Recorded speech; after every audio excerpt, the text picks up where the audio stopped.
Hi friends, welcome to smart Ravi blogs. ఈరోజు అయితే విత్తనమాల జరుగుతుంది. ఈ విత్తన మేళలో భాగంగా ఇక్కడ వర్మి కంపోస్ట్ గురించి అయితే తెలుసుకుందాం. నమస్తే మేడం. నమస్తే అండి, చెప్పండి మేడం. నా పేరు దివ్యజ్యోతి. ఎఫ్టీసీలో పనిచేస్తాను, Rajendra Nagar, department of agriculture. Okay, ఇది మీరు దీని గురించి అడిగారు కదా, వర్మీ కాంపోస్ట్ గురించి. Yes madam. ఇది వర్మీ కాంపోస్ట్ అనేది దీనికి షెడ్ ఒకటి. Okay madam. తర్వాత దీనికి షెడ్ ని వెటితో వేసుకుంటారు మేడం? మామూలుగా రేకులతో వేసుకుంటారా లేదంటే వరిగడ్డి వేసుకుంటారు? వరిగడ్డి తీసుకుంటే చాలా బెటర్. Okay madam. ఈ రెగ్యులర్ షెడ్ వేసుకుంటే వేడి వస్తుంది బాగా. ఓకే, వానపాములు చచ్చిపోయి అది ఉంటది. Okay madam. తర్వాత దీనికి ఏంటి అంటే మనకు స్థలాన్ని బట్టి చేసుకోవాలి. ఏరియా ఎంతగా పొడవు వెడల్పు అనేది స్థలాన్ని బట్టి చేసుకోవాలి. దీనికి 4 పిట్స్ తయారు చేసుకోవాలి. ఇట్లా ఓకే మేడం. ఇట్లా ఉంది కదా, 4 పిట్స్.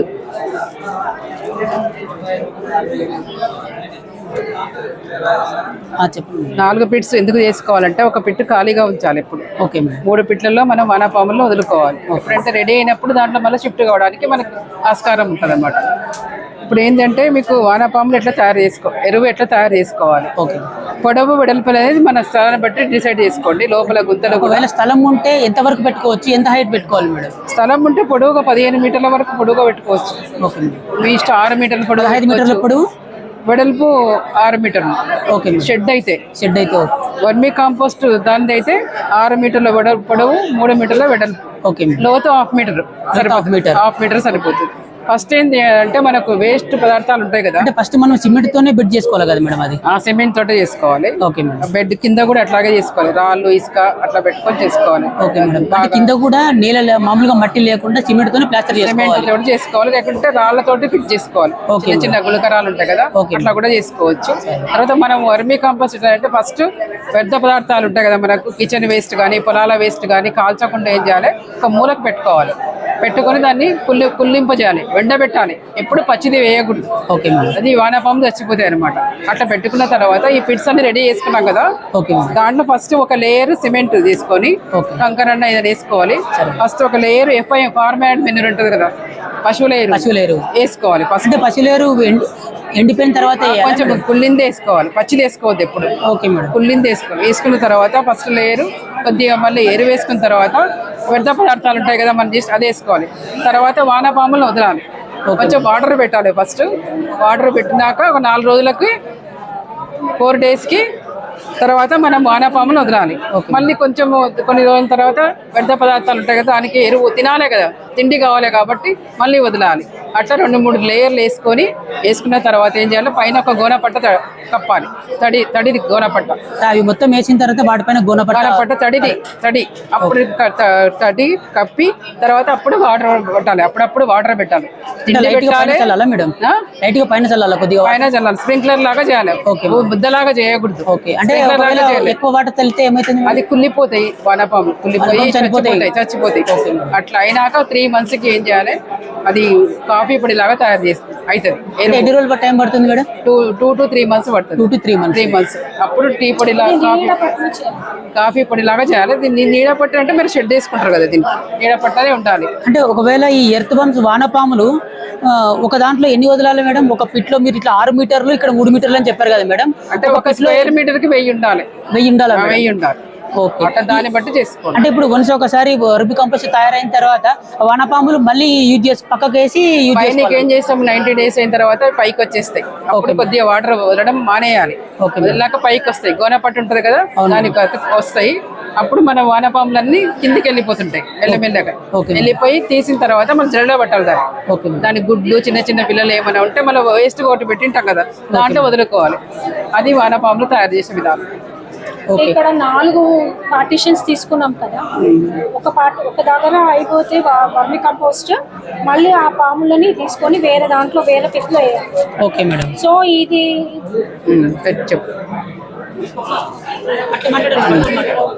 ఇక్కడ మనం 4 పిట్స్ తీసుకున్నాం కదా, ఒక దాంట్లో ఇప్పుడు 30 daysకి 45 daysకి అయిపోతుంది కదా. తర్వాత ఏం చేయాలంటే ఈ వానపాములు అనేది ఏదైతే మనం తట్టు పైన కప్పుతామో అవి వర్మి కంపోస్ట్ ప్రిపేర్ అయిపోయాక ఆ వానపాములన్నీ ఆ తట్టుకు అంటుకొని ఉంటాయి. దాన్ని అత్తుకొని ఉండగా ఏదైతే ఉందో ఆ తట్టును తీసేసి పక్కకు పెట్టేసి ఆ వానపాములు అనేది సపరేట్ చేసేసి సపరేట్ పిట్లో మళ్ళీ ట్రాన్స్ఫర్ చేయాలి. ఇక్కడ మనకు టీ పౌడర్ లాగా వర్మి కంపోస్ట్ తయారై ఉంటుంది. ఇప్పుడు కొత్త దాంట్లో మనం వానపాములు ట్రాన్స్ఫర్ చేసాం కదా, దాంట్లో కూడా ట్రాన్స్ఫర్ చేయక ముందుకే ఈ ఏదైతే మనం ఫస్ట్ పిట్ లో మనము తయారు చేస్తున్నామో సేమ్ విధంగా ఈ పిట్ లో కూడా అలానే తయారు చేసి ఆ వానపాములని వదిలాక పైన కూడా కొంచెం దానికి తేమలాగా ఉంటట్టు చూసి ఆ కవర్ వేసేటట్టు నీడ పట్టున ఉంటట్టు చూసుకోవాలి. ఇక్కడ మనం శ్రద్ధ తీసుకోవాల్సింది ఏంటంటే చీమలు చాలా వస్తాయి. చీమలు వస్తాయి, ఇక్కడ కోళ్ళు ఉంటాయి చుట్టుపక్కల, లేకుంటే వేరే ఏమైనా పాములు అట్లాంటివి వచ్చే ఆస్కారం ఉంటాయి. కాబట్టి అవి కూడా కొంచెం ఆ చుట్టుపక్కల రానియకుండా చీమలు కూడా మనం అప్పుడప్పుడు చెక్ చేస్తూ ఉండాలి. ఒకవేళ చీమలు రాకుండా ఉండాలంటే అప్పుడప్పుడు మనం చెక్ చేయాలి. వ్యర్థ పదార్థాల్లో మనం ఏంటంటే సీసం కానీ పేపర్ కానీ ప్లాస్టిక్ కానీ అట్లాంటివి వేయకూడదు. మనం ఓన్లీ వెజిటేబుల్ వేస్ట్ వేయాలి. ఆ వెజిటేబుల్ వేస్ట్ కూడా చాలా తడి ఉండొద్దు. అంటే ఎక్కువ శాతం మెయిన్ గా మనం వేయాల్సింది మనం పేడ ఎరువే కదా మేడం. పేడ ఎరువు, అదే కాకుండా మన వెజిటేబుల్ వేస్ట్ ఏవైనా కుళ్ళిపోయినవి ఉన్నాయి కదా, దానికి ఆహారంగా మనము ఆ వానపాములకు వేయాలి. ఇలా వానపాములు 2 రకాలు ఉంటాయండి. ఒకటేమో దూసుకొని పోతుంది మట్టిలోని, ఇంకోటి ఏమో పై భాగంలో వస్తుంది. మరీ ఎక్కువ దూసుకుపోయేది మనము అది ప్రిఫరబుల్ కాదు. మామూలుగా మనకు ప్రిఫరబుల్ ఏంటంటే ఇది తినేసి ఇమ్మీడియట్ గా మనకు వ్యర్థ పదార్థాలు ఏదైతే ఇస్తుందో అలాంటి వెరైటీ మన వానపాములు సెలెక్ట్ చేసుకుంటే ఈజీగా తొందరలోనే మనకు కంపోస్ట్ అనేది ప్రిపేర్ అవుతుంది. ఇంకేంటండి, ఈ వర్మి కంపోస్ట్ ని ఏ విధంగా వాడుకోవాలి మేడం? మనం ఒకసారి క్లియర్ గా చెప్పారా దాని గురించి? ఈ వర్మి కంపోస్ట్ మనం ఏంటంటే అన్ని వెజిటేబుల్స్ కి వాడొచ్చు. వెజిటేబుల్స్ కాకుండా మళ్ళీ మామూలుగా పంటలకు కూడా వాడొచ్చండి. పంటలలో దుక్కిలో వేసుకోవచ్చు. అలానే మనము వేప పిండి ఉంటుంది కదా, వేప పిండిలో ఈ వర్మి కంపోస్ట్ మనం దాంట్లో వాడి మనము దుక్కిలో వేసుకుంటే ఏదైతే చీడపురుగులు దాని గుడ్లు కానీ ఏదైనా మట్టిలో ఉంటే అవి ఆ దశలోనే చనిపోతాయి.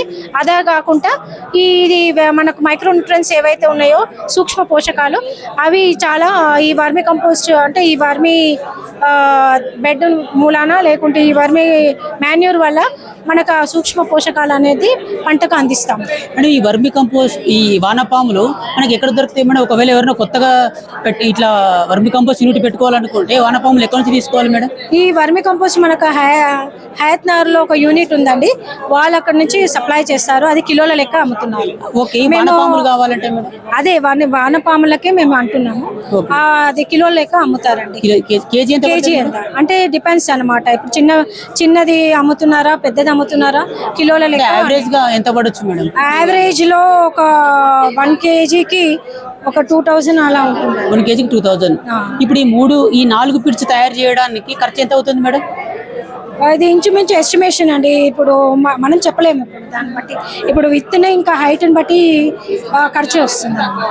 తక్కువ మనము ఈ కంపోస్ట్ తక్కువ తయారు చేసేస్తే తక్కువ అంటే బేస్డ్ అపాన్ అన్న రిక్వైర్మెంట్ అండి. ఓకే, ఇంకేమైనా చెప్తారా? ఇంకేం లేదు. Okay, thank you. చాలా మంది ఇది వెజిటేబుల్స్కే కాకుండా ఇంకా అన్ని పంటలకు యూజ్ చేయొచ్చు కాబట్టి ఇది ఫ్రెండ్లీగా మనం వాడుకోవచ్చు. ఇది తక్కువ ఖర్చుతోటి వస్తుంది. మనం బయట అమ్మితే ఒక 1 kgకి 5 రూపీస్ అంతనే ఉంటుందండి. మనకు రాజేంద్రనగర్లో కూడా ఇది దొరుకుతుందండి మనకు. ఓకే మేడం, ప్రస్తుతం ఈ జనరేషన్ లో ఆర్గానిక్ ఫార్మింగ్ చేసుకునే వాళ్ళు ఎక్కువగా ఈ వర్మి కంపోస్ట్ వాడుతున్నారు కదా? అవునండి.